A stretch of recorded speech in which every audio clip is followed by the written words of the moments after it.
para Gálatas. Vamos para Gálatas então. Carta de Paulo aos Gálatas, capítulo 4 hoje. Eu preciso trocar a bateria do microfone. Enquanto vocês estão abrindo aí, o Diego vai providenciar para nós uma bateria aqui. Gálatas capítulo 4. Por favor, abra a sua Bíblia.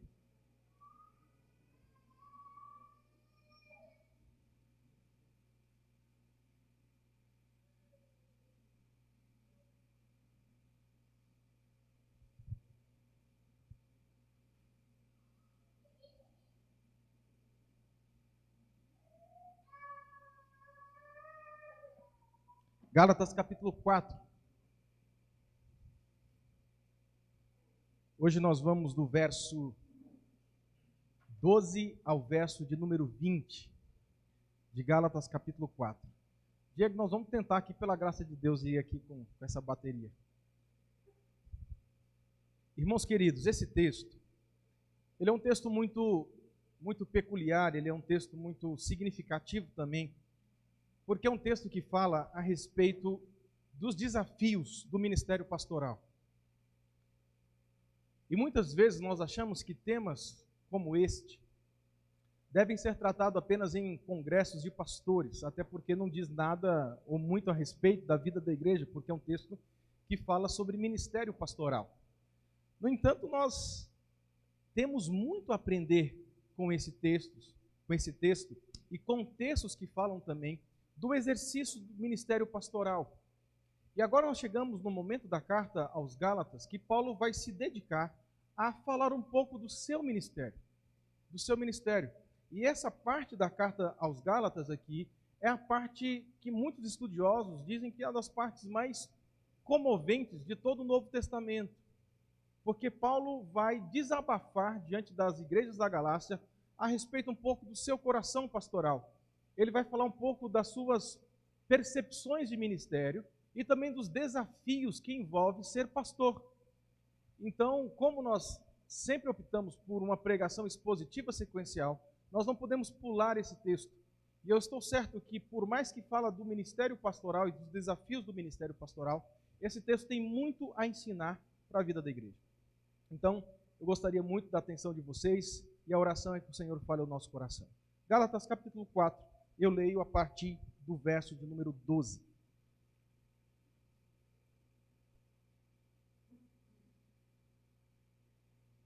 Sede qual eu sou, pois também eu sou como vós. Irmãos, assim vos suplico, em nada me ofendestes.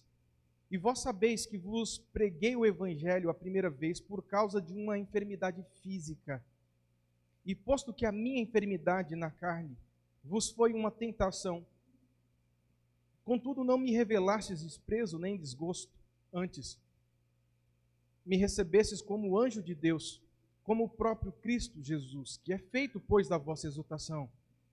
Pois vos dou testemunho de que, se possível fora, tereis arrancado os próprios olhos para nos dar. Tornei-me, porventura, inimigo por vos dizer a verdade. Os que vos obsequiam não o fazem sinceramente, mas querem afastar-vos de mim, para que o vosso zelo seja em favor deles. É bom ser sempre zeloso pelo bem, e não apenas quando estou presente convosco. Meus filhos, por quem de novo sofro as dores de parto, até ser Cristo formado em vós, pudera eu estar presente agora convosco e falar-vos em outro tom de voz, porque me vejo perplexo a vosso respeito. Vamos orar, vamos pedir ao Senhor que nos oriente nessa noite. Enquanto você faça a sua oração, pedindo para Deus falar ao seu coração, eu troco aqui a bateria do microfone.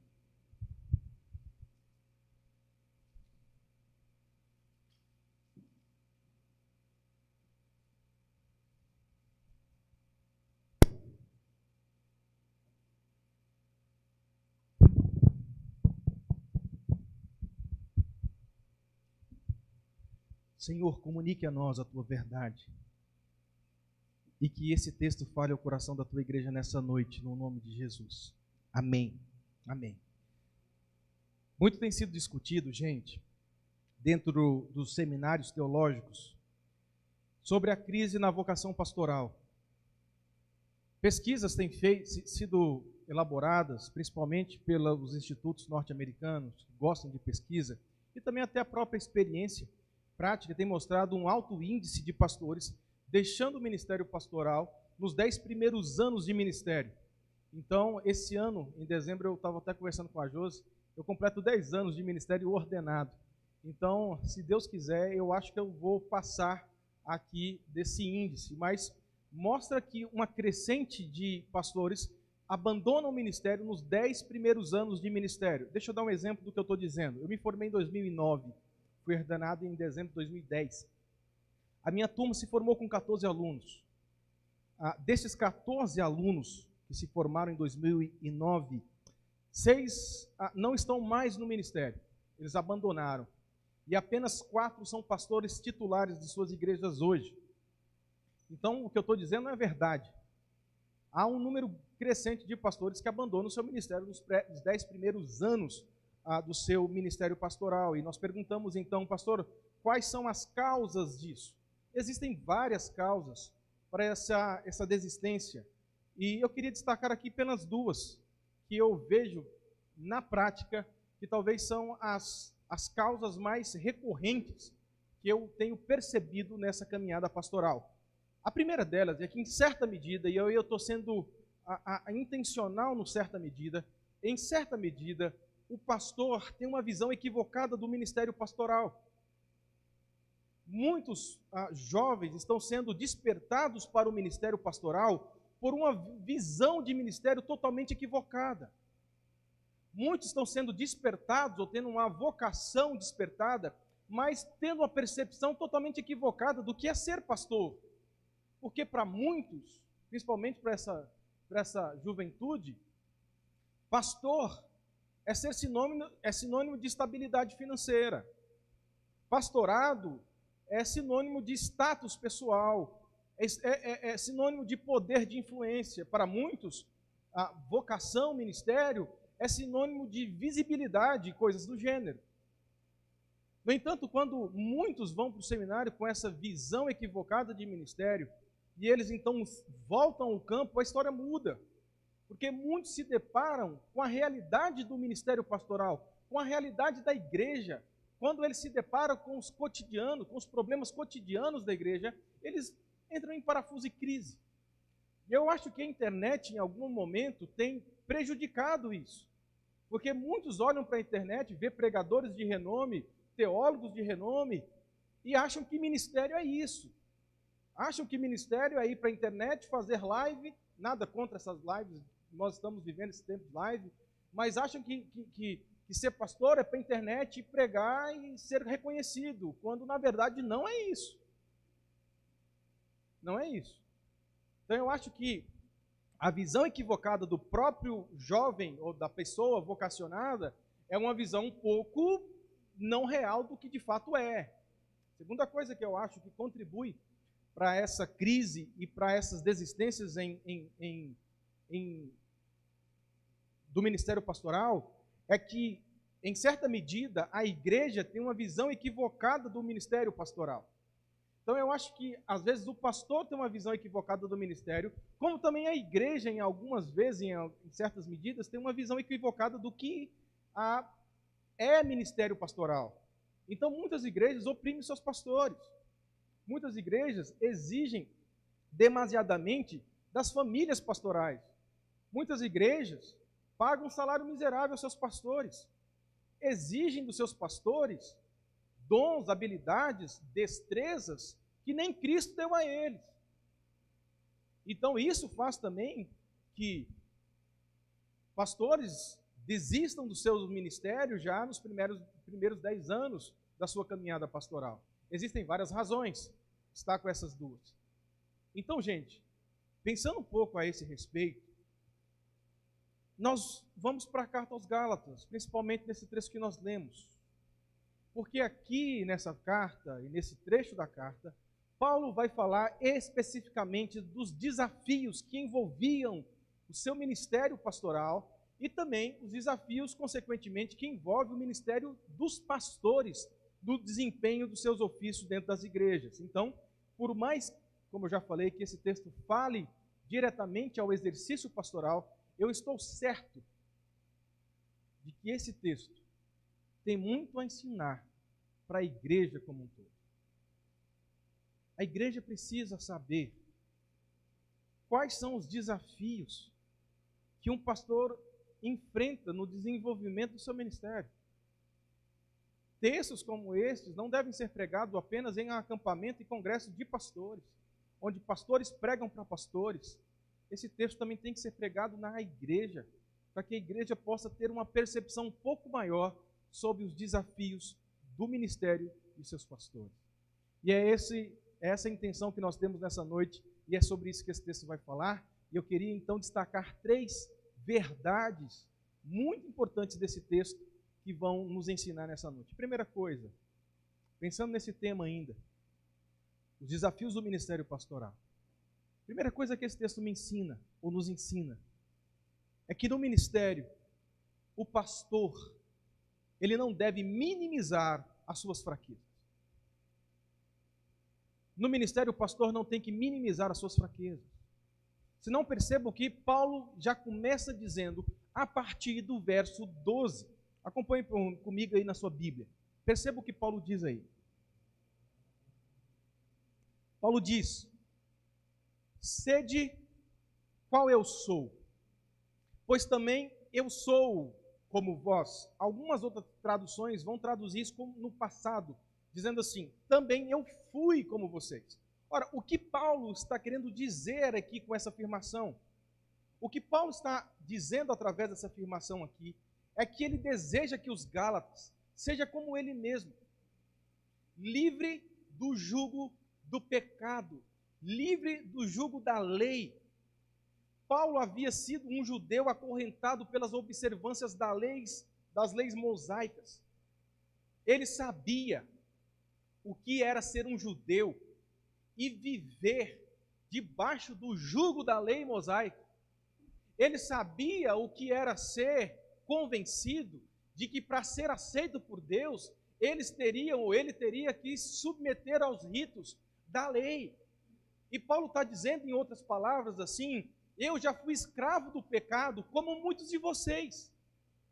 Eu já passei diversas vezes, eu pensei que a submissão à lei era o requisito para que eu fosse aceito diante de Deus. Então, de certa medida, ou em certa medida, eu fui como vocês. Eu sei o que vocês estão vivendo agora. Eu senti na pele as mesmas coisas. Queridos irmãos, isso aqui é impressionante. Isso aqui é impressionante. Porque Paulo aqui, ele é um pastor que ele se identifica com os pecados de suas ovelhas. Paulo é um pastor que identifica com as tentações que as suas ovelhas passam na pele. É como se Paulo estivesse falando para a igreja assim, eu sei na própria carne a tentação que vocês passam, porque eu mesmo as passei. Eu fui como vocês. Eu fui como vocês. Razão pela qual agora, gente, olha o que Paulo diz, ainda no verso de número 12. Por causa disso, por saber as tentações que vocês passam, por me identificar com os seus pecados, agora o que me resta é suplicar a vocês, é dizer a vocês, em forma de súplica, que não vá por esse caminho, não vivam dessa forma. Por isso, irmãos, verso 12, eu suplico. E, gente, o que eu mais acho legal aqui nesse texto, sabe o que é? É a forma como Paulo arranja a sua escrita. E essa forma de arranjo de escrita descreve o sentimento de Paulo. Essa expressão, irmãos, eu suplico, revela aqui o sentimento de fraqueza do apóstolo. É o Paulo que pega a sua pena, ou talvez um secretário escreve para ele, porque, como o texto vai dizer logo mais, Paulo tinha sérios problemas na visão, Em algumas cartas aqui, ele vai dizer que ele escreve em grandes letras para que as pessoas pudessem ler, porque ele mesmo tinha problema de visão e, consequentemente, de escrita. Mas Paulo revela aqui, publicamente, para a igreja, as suas fraquezas. Paulo, de próprio punho, escreve falando a respeito das suas próprias tentações, dizendo assim: em nada eu sou superior a vocês. Em nada eu estou num grau de santidade, de espiritualidade acima de vocês, porque eu vivi na pele as mesmas coisas que vocês vivem. Por isso eu me identifico com as suas tentações, eu me identifico com os pecados que vocês vivem também. Sabe, gente? Sabe o que essa primeira parte me ensina? Ou sabe que essa primeira parte ensina para nós como igreja? É que muitos pastores estão se afogando no profundo mar da depressão porque pensam que não podem fraquejar. Porque eles estão convencidos de que eles são super-heróis. Que ele tem que rir toda hora, que ele tem que estar à disposição toda hora, que ele não pode falar não para ninguém, que ele tem que ser agradável em todos os momentos. Então, muitos entram nesse caminho que é caminho sem volta. Porque exigem de si mesmos aquilo que nem Jesus Cristo está exigindo deles. E a culpa aqui, gente, é culpa dos pastores. Presta atenção aqui. A culpa aqui é culpa dos pastores. Porque a maioria dessa turma está convencido de que são infalíveis. Porque estão convencidos equivocadamente de que podem lidar com seus próprios problemas pessoais, eles podem lidar com os problemas da igreja, ele tem que entregar um sermão bom semanalmente, ele tem que estar apto a visitar aquele que precisa, ele precisa estar psicologicamente, mentalmente muito bem para aconselhar aqueles que precisam de aconselhamento, e em algum momento esses pastores acham que não podem errar e fraquejar em nenhuma dessas tarefas.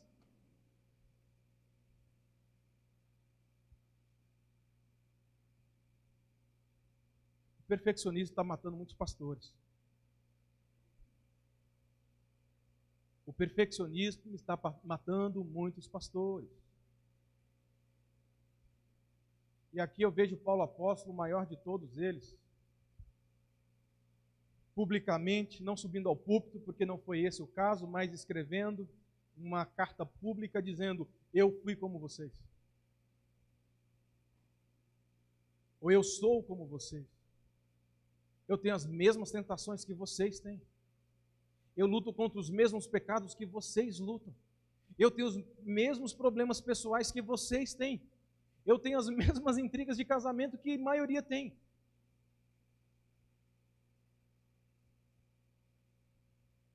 Mas há um agravante. É que muitos não precisam e não podem, ou acham que não podem, externar as suas fraquezas. E aí eu vou aplicar para a igreja também. Porque eu acho que esse é um problema de mão dupla, gente. Esse é um problema do pastor. De muitos, né? Mas esse é um problema da igreja também, gente. Porque muitas igrejas pensam que seus pastores são super-heróis.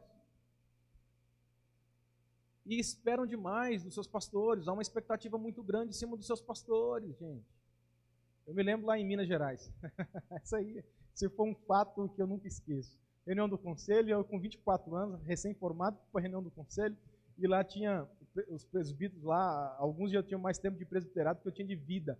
E eu me lembro de uma ocasião em que tinha um pastor colega, um pastor auxiliar, eu era pastor dos jovens, tinha um pastor colega também auxiliar, e aí um dado momento, não sei porquê, a discussão foi em torno dos cultos fúnebres. Eu não sei porquê a conversa foi para esse sentido. Aí eu me lembro que um dos presbíteros tomou a palavra e disse assim, do meu colega pastor: ô pastor, é o seguinte, se toda vez que o senhor for fazer um culto fúnebre da igreja, Você pegar o microfone e você chorar no púlpito, faz favor, pega o microfone e passa para o outro pastor. Porque ninguém espera, ou a igreja não espera, fraquezas dos seus pastores, principalmente no púlpito. Isso me matou. Porque às vezes a igreja acha que nós não temos sentimentos, é uma máquina que produz sermão semanalmente, que produz, não é, tem sentimento. E muitas vezes nós temos que chorar mesmo, porque você sepultar uma pessoa que você pastoreou, que você ama, você percebendo pessoas que você ama indo para o inferno, isso mexe. E qual o problema do pastor externar as suas fraquezas? Porque criou-se uma cultura, gente, na igreja, de que pastor não pode errar. Que pastor não pode fraquejar, pastor não pode ter os seus momentos de estar deprimido. Por que não? Eu sou como vocês. Paulo apóstolo dizendo. Segunda coisa que esse texto nos ensina. Que no ministério pastoral, então, além do pastor poder externar as suas fraquezas, a segunda coisa que esse texto me ensina é que no ministério pastoral, o pastor inevitavelmente enfrentará oposições. No ministério, inevitavelmente, o pastor irá enfrentar oposições. Se não, por favor, o verso de número 13 ao verso de número 16. Não vou ler, mas nós já lemos, mas é o que está dizendo do verso 13 ao verso 16. E outra coisa, gente, outra coisa. Eu acho que essa questão de enfrentar oposição na igreja ou no ministério também é a razão que tem levado muitos jovens pastores a deixarem o ministério. Eu estou certo, e aqui é uma afirmação, que muitos estão governados ou são governados pelo desejo de popularidade. Pastor tem a tentação de viver com um senso de popularidade. Então, eu me lembro das palavras do meu tutor, reverendo Roberto Brasileiro Silva. Isso foi uma bênção na minha vida. Não por causa do cargo que ele ocupa na IPB, por causa do pastor que ele é. Eu tive um bom tutor. Eu me lembro das palavras dele dizendo assim: meu filho, quando eu cheguei na igreja, e eu cheguei na igreja assim, querendo resolver o problema de todo mundo, né? É o mal do pastor quando chega. Aí teve um dia lá que os jovens estavam dando trabalho demais, velho. Estavam dando trabalho demais. Eu virei para o Roberto e falei assim: tem que disciplinar todo mundo. Tem que disciplinar todo mundo. Isso aqui tá uma... Eu me lembro, eu frustrado. E ele chegou, no escritório dele, sentamos, ele diz assim: meu filho, lembre do seguinte, a lua de mel sempre tem um fim.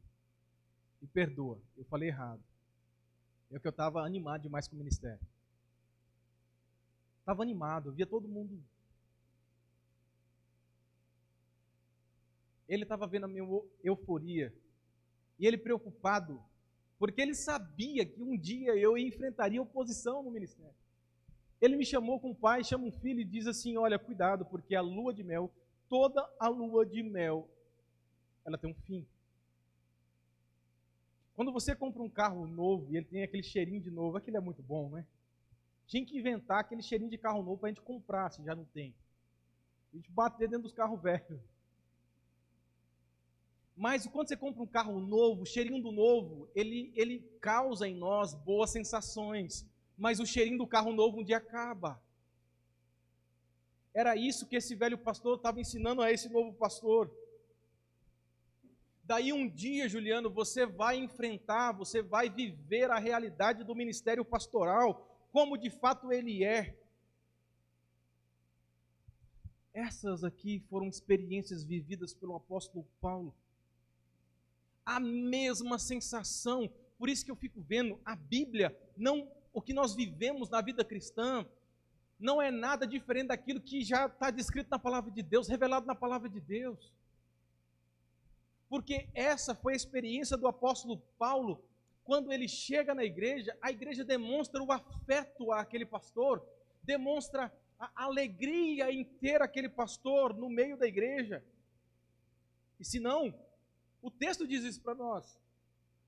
O texto diz para nós, eu estou parafraseando aqui o verso 14 e 15, dizendo assim: olha, quando eu cheguei entre vocês, eu cheguei doente, e vocês não me desprezaram, mas me receberam como anjo do Senhor, como o próprio Cristo. Paulo chegou doente, gente. Paulo chegou, segundo alguns estudiosos, com o olho purgando. E o Paulo virou para a igreja e falou assim: olha, eu me lembro profundamente como vocês me receberam. Eu estava todo doente, e vocês não tiveram nojo de mim, mas vocês me receberam. Ele diz mais no verso 15, olha, se possível fosse, vocês tinham arrancado os próprios olhos e tinham me dado, porque o negócio meu estava feio. Você consegue perceber o afeto com que Paulo foi recebido? Olha o que ele diz, ele fala assim, olha, eu estava tão... que eu percebi que muitos de vocês, lógico, é uma figura de linguagem, é uma metáfora aqui, vocês arrancavam os seus olhos e me davam, porque eu estava com os olhos.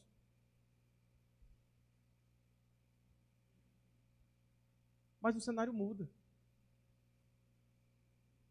Aí o Paulo, no verso 15 e 16, diz assim: poxa, eu não estou entendendo, porque no início vocês me receberam com apreço. Agora é oposição? Como é que é isso? E é por isso que ele escreve de forma muito clara, dizendo assim, verso de número 15, o que aconteceu com a alegria de vocês? Eu tornei inimigo de vocês só porque eu falo a verdade? Como é que é isso? Me explica esse negócio. No início vocês arrancavam os olhos e me davam. No início era tudo festa. Mas agora, quando eu comecei a falar a verdade para vocês, agora vocês se tornaram inimigos? Aonde foi a alegria de vocês? Aonde vocês colocaram o afeto de vocês por mim? Perceba como a dinâmica muda aqui, gente. Aqueles que tratavam Paulo bem no início, agora estão tratando Paulo como um inimigo. Mas sabe o que eu acho legal aqui? Eu não sei se você percebeu. Mas o que eu acho legal aqui, o que causou a oposição de Paulo? Você pegou aí? Por que Paulo outrora era tão bem recebido, amado pela igreja, mas agora Paulo se tornou um inimigo de muitos? Por uma única razão: por falar a verdade. Eu me tornei inimigo apenas por dizer a verdade? Vocês ficaram nervosos comigo apenas porque eu disse a vocês que ninguém será justificado em submissão às obras da lei? Foi isso que eu disse e continuo dizendo e reafirmando. Se vocês acham que serão aceitos por Deus porque vocês submetem aos ritos da lei, vocês não vão ser justificados. E eu continuo afirmando a mesma coisa. Não vão, não vão, não vão, não vão. E agora vocês ficaram nervosos, né? Porque vocês não estavam acostumados a ouvir a verdade, não é? Na verdade, o que vocês queriam era afago no ego de vocês, não é? O que de fato vocês queriam era fazer coceira no coração pecadores, não é? Pois é, eu preciso falar a verdade. Gente, presta atenção aqui. Esse negócio aqui é muito sério. Esse negócio aqui é muito sério. Porque às vezes, não poucas, os pastores vivem o dilema de serem populares ou serem fiéis. O pastor vive o dilema de ser popular ou ser fiel. Se ele conseguir juntar as duas coisas, beleza, mas em algum momento isso vai dar crise. Isso vai ter conflito. Mas ele vive essa tentação de ser popular ou ser fiel. Mas nós precisamos entender pastores e igreja, que muitas ações pastorais envolvem impopularidade. Porque Deus não chamou pastores para massagear ego. Deus chamou pastores primeiro para serem fiéis à palavra de Deus, para falar a verdade.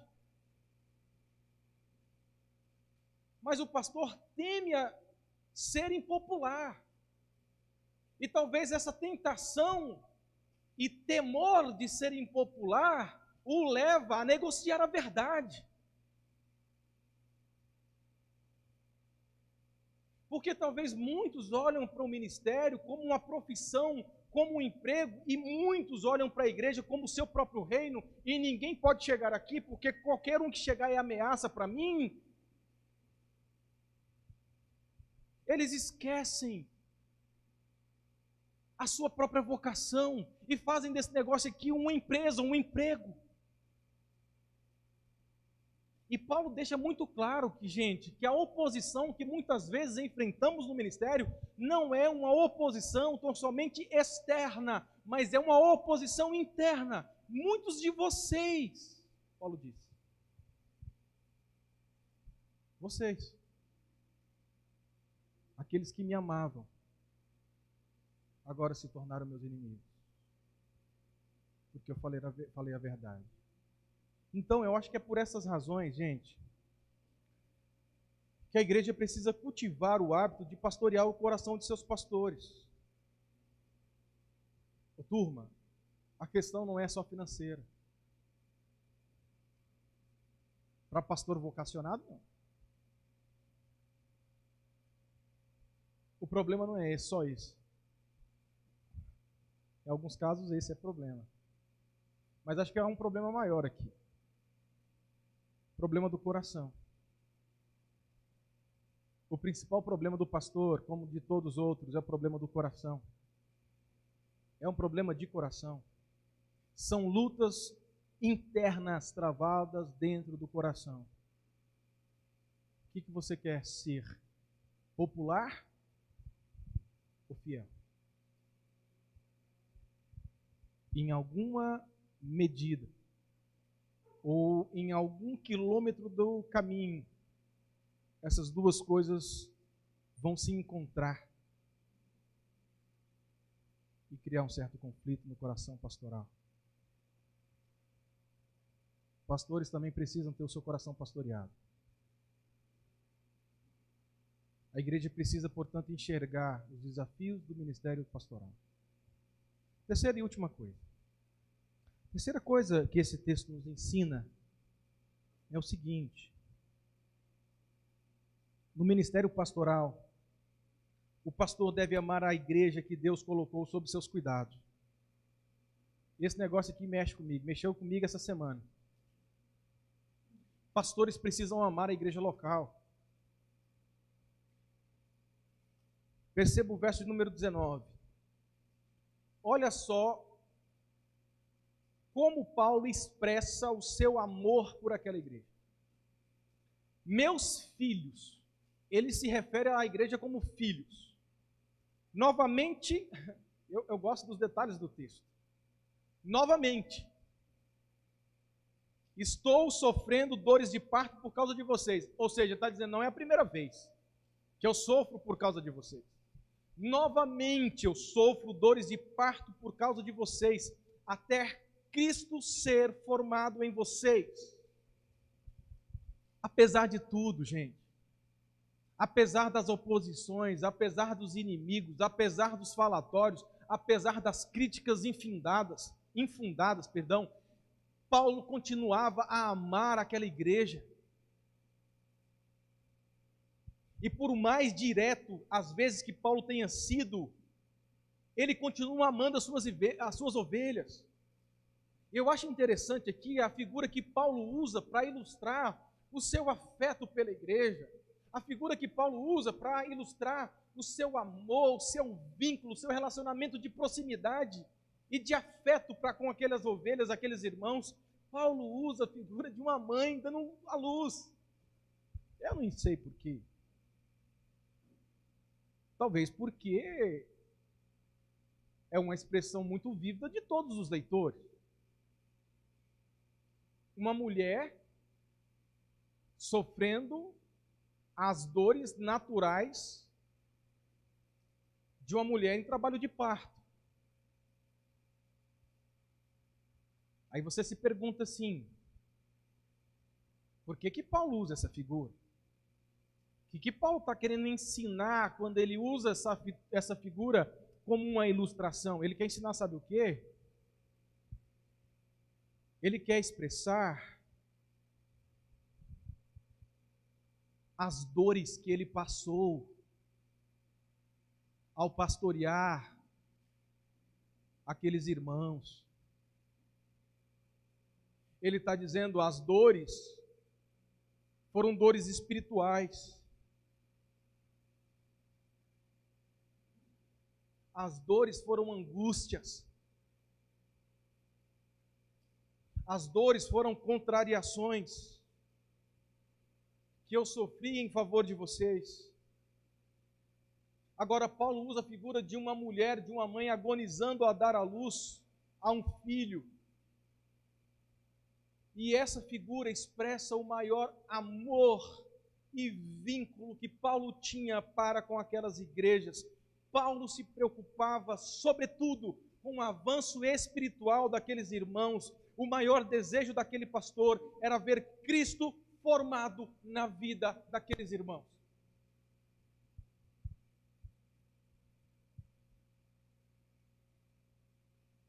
Eu queria falar muita coisa a esse respeito. Eu não vou porque eu não tenho tempo.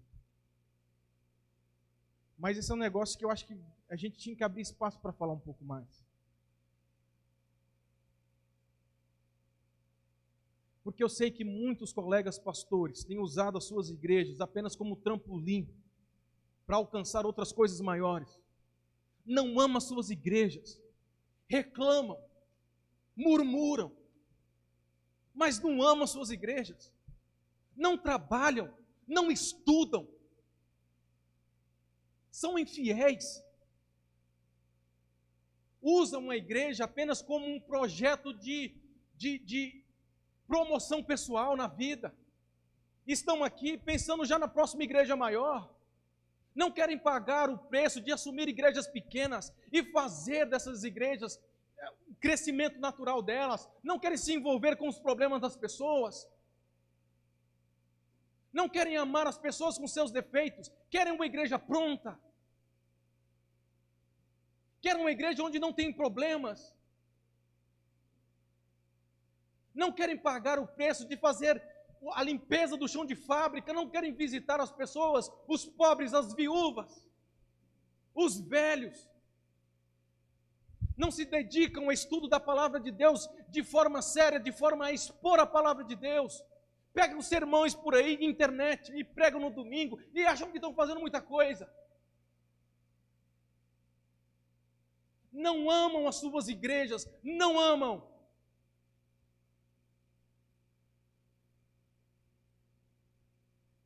Não perdem noite de sono. Não se preocupa com os seus jovens e adolescentes indo a passos largos para o inferno. Não estão nem aí. E Paulo o apóstolo dizendo, eu sofro dores de partos por vocês. Vocês que se opõem a mim, vocês que se tornaram meus inimigos, vocês que me criticam dia e noite de forma infundada, eu continuo amando vocês a ponto de sofrer dores no meu próprio corpo.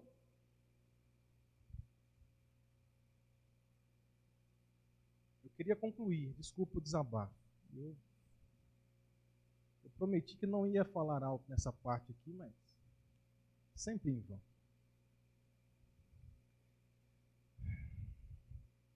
Eu queria terminar com as palavras de um grande reformado, ele não é tão conhecido nosso, eu não sei porquê, talvez as suas obras não foram traduzidas para nós. Rudolf Walter, ele diz assim, ele ilustra muito bem essa parte aqui de Gálatas, ele escreveu, ele comentou esse texto, e eu estava lendo ele essa semana, e uma tradução do texto dele é assim, Temos que perceber que o ministério da palavra é algo repleto de trabalho árduo e problemas. Assim como a mãe carrega o feto em seu ventre com muito esforço, do mesmo modo, os sofrimentos colocados nas costas dos ministros também são infinitos. O que mais entristece os ministros é que aqueles por cuja salvação eles sacrificam tudo, muitas vezes não só não lhes agradecem pelos seus esforços, mas até assumem uma postura hostil em relação a eles. Porém, assim como o amor de uma mãe conquista tudo e transforma a tristeza e preocupação em alegria, do mesmo modo, os ministros devem arder em amor por Cristo e a sua igreja. O que o Walter está dizendo é que o que deve motivar o pastor em seu exercício ministerial é o amor que ele tem a Cristo e à igreja. A despeito dos problemas, continue amando a sua igreja. Não use a sua igreja local apenas como um trampolim para você alcançar vários cargos, talvez dentro da própria igreja. Ame a igreja local. Esses dias eu estava fazendo uma live, né? Falei da live agora há pouco, eu estou falando.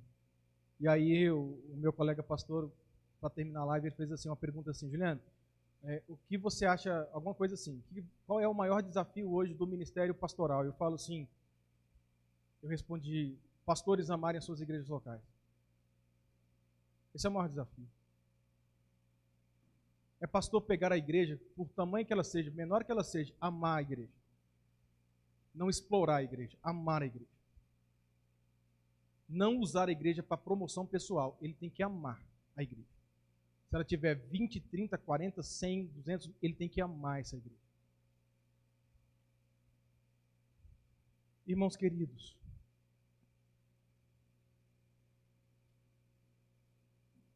o amor pastoral envolve paciência. Paulo dizendo até Cristo ser formado em vocês. Gente, isso envolve paciência. Envolve paciência. E aí agora eu volto àquela palavra ainda, eu cito o reverendo Roberto, quando me instruía como jovem pastor. E agora sim, é a história correta. Eu queria enforcar alguns jovens daquela vez. Miseráveis, velho. Falava os trem e fazia tudo errado.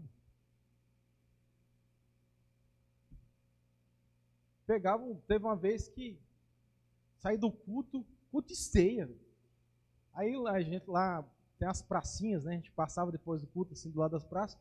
E os caras, velho, do jovem, tudo. Eu falei pra Josi, eu não aguento isso aqui mais não. Eu não aguento, eu tô falando japonês pra esse menino, porque não é possível. Aí a frustração do Paulo, né, que falou lá, eu acho que eu estou sendo inútil no meio de vocês, pô, porque... E aí eu cheguei na segunda-feira lá bufando para o reverendo Roberto, falei, olha, é o seguinte, nós vamos ter que botar todo mundo na forca.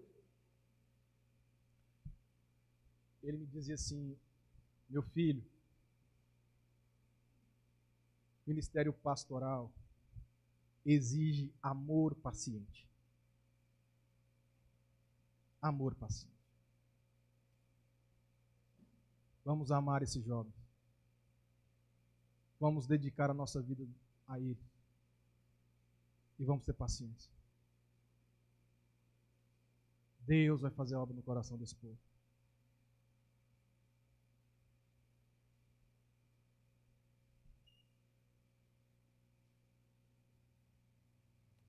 Somente Jesus pode pastorear a igreja corretamente e suprir todas as suas necessidades.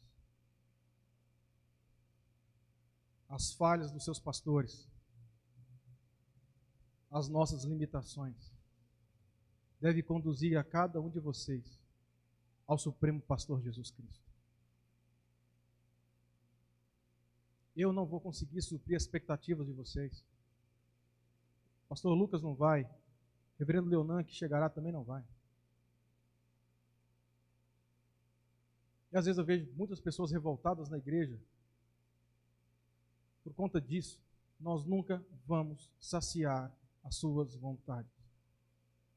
Nós nunca conseguiremos cumprir as exigências da igreja. Mas existe um pastor que faz isso para você, Jesus Cristo. E quando então vocês depararem com as nossas debilidades, você seja levado a Jesus. Somente Ele pode suprir as suas expectativas. Somente Ele está pronto a te ouvir a qualquer hora que você falar com Ele. Ele não vai ter o celular desligado, Ele não vai deixar de atender o celular. Ele vai te atender toda e qualquer vez ou hora que você clamar a Ele.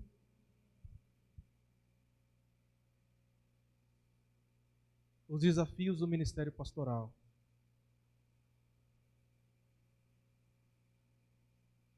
Que Deus nos abençoe. Vamos orar?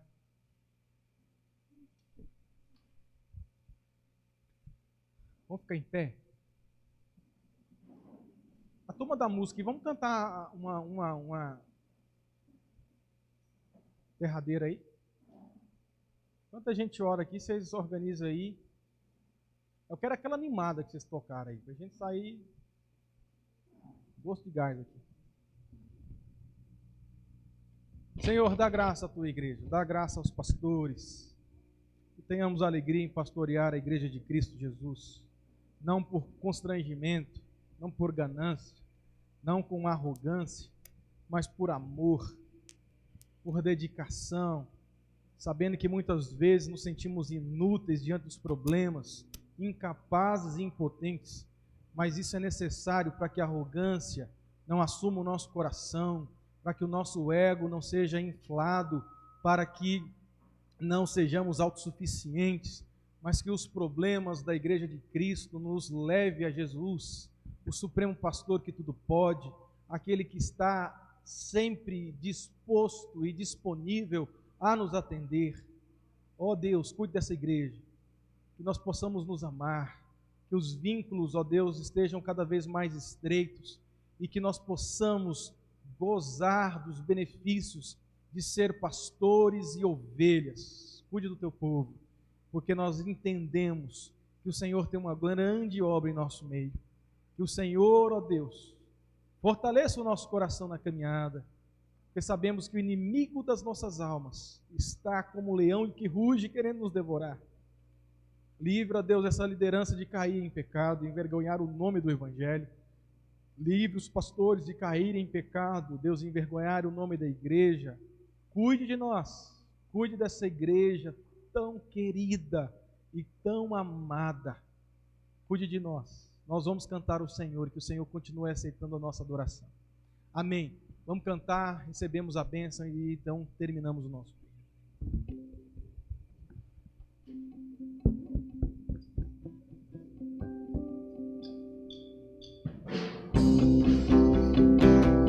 Com palmas, igreja.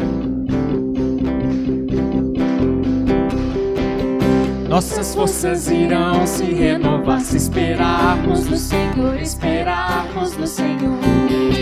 Nossas forças irão se renovar se esperarmos no Senhor, se esperarmos no Senhor. Ó Deus, tu és a força que traz a esperança, pois só tu és o eterno Deus, tu és o eterno Deus, que nunca irá deixar teus filhos.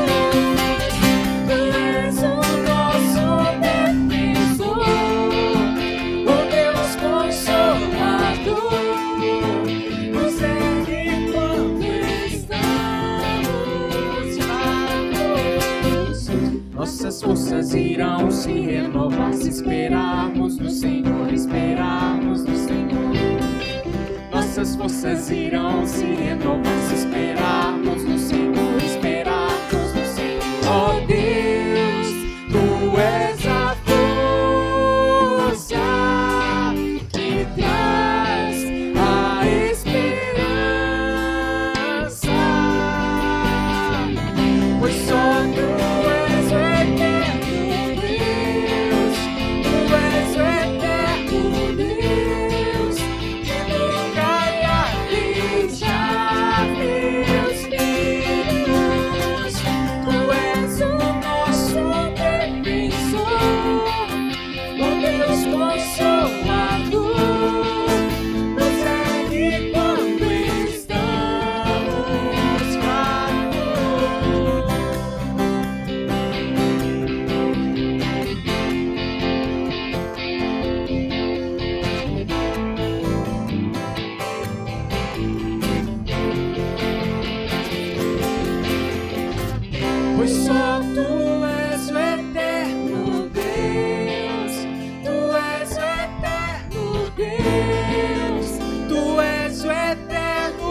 Amém.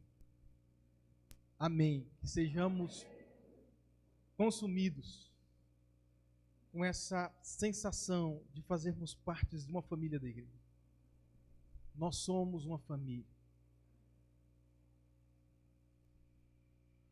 Agora, meus amados irmãos, ide em paz. Que a graça do amor, o amor e a comunhão de Deus Pai, Deus Filho, Deus Espírito Santo esteja com todos vocês, hoje e para todo sempre. Amém. Amém. Deus abençoe, uma boa semana a todos.